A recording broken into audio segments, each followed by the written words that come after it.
The Galactic Council had sent their most diplomatic species to make first contact with the humans of Earth. The Veltar were known throughout the galaxy as master negotiators, beings of pure logic who had successfully integrated 47 different civilizations into the galactic community without a single instance of violence. Ambassador Zethkar stood in the pristine white chamber of the New Geneva First Contact facility, his crystalline form refracting the soft lighting into gentle rainbows across the walls. Across from him sat Dr. Elena Vasquez, Earth's lead xenobiologist, and General Marcus Webb, representing Earth's unified military command. "Your species shows remarkable potential," Zethkar transmitted through the universal translator, his thoughts rippling with what humans might interpret as satisfaction. "Your technology, while primitive, demonstrates creativity. Your arts speak of deep emotional complexity. We believe humanity would benefit greatly from joining our collective." Dr. Vasquez leaned forward, her eyes bright with scientific curiosity. "The medical advances alone would revolutionize our society. Imagine, no more cancer, no more genetic diseases, lifespans extended by centuries." General Webb remained silent, but his weathered hands remained steady on the table. Something about the Veltar's offer felt too convenient, too perfect. "There is, however, one requirement," Zethkar continued, his form flickering slightly.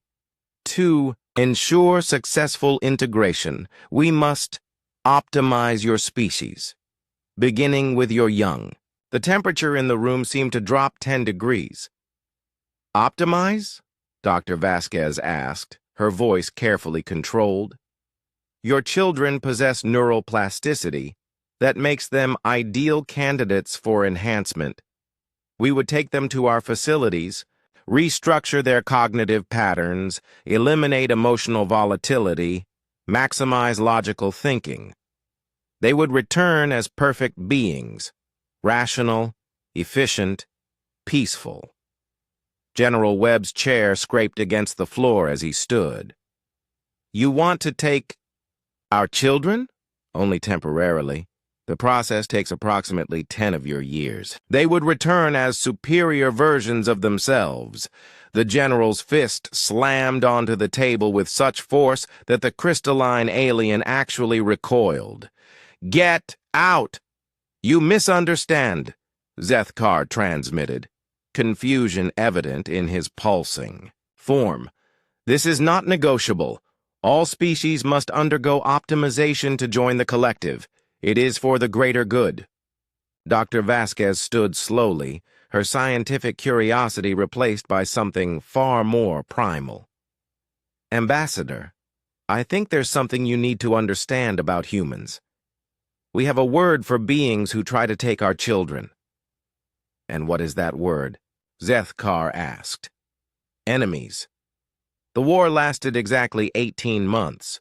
The Galactic Council had expected token resistance, perhaps a few decades of guerrilla warfare before the humans accepted the inevitable. They had studied human history, noting their tendency toward internal conflict, their apparent inability to unite under a single banner. They had not studied human parents. Commander Sarah Chen piloted her cobbled-together fighter through the debris field that had once been a Veltar command ship. Her craft was built from salvaged alien technology, Earth metals, and the absolute fury of a mother whose 5-year-old daughter had been marked for optimization. "Reaper Squadron, this is Chen. Target is locked." Around her, dozens of other fighters moved in perfect formation. Teachers, engineers, farmers, accountants, all united by one simple fact. The aliens had threatened their children. The human fleet was a patchwork of barely compatible technologies. They had taken Veltar shielding systems and jury-rigged them to work with human fusion reactors. They had reverse-engineered alien weapons and mounted them on frames built from Earth steel and human determination. The ships shouldn't have worked. By all rights, they should have torn themselves apart the moment they engaged their engines. Instead, they had become the most feared force in galactic space.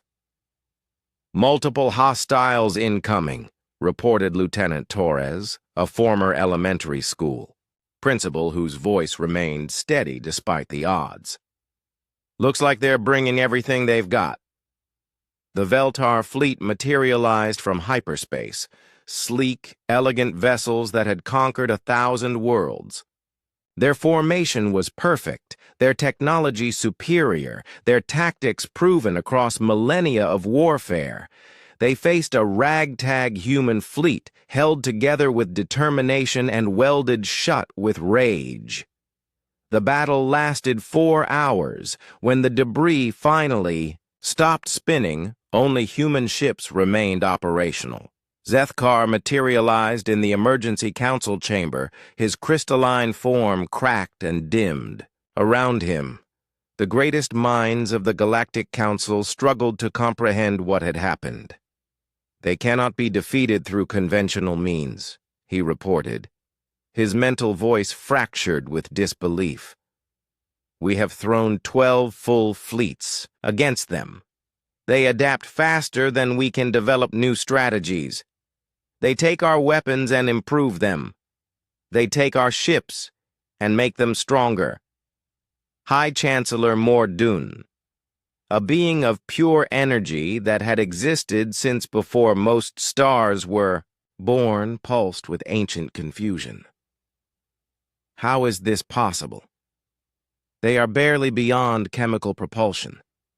They have no formal military structure. Their technology is centuries behind ours. They fight differently," Zethkar transmitted. "Every battle they change, they learn. They refuse to accept defeat." His form flickered with something approaching, fear. "And they are angry." "Angry about what?" "We threatened their offspring.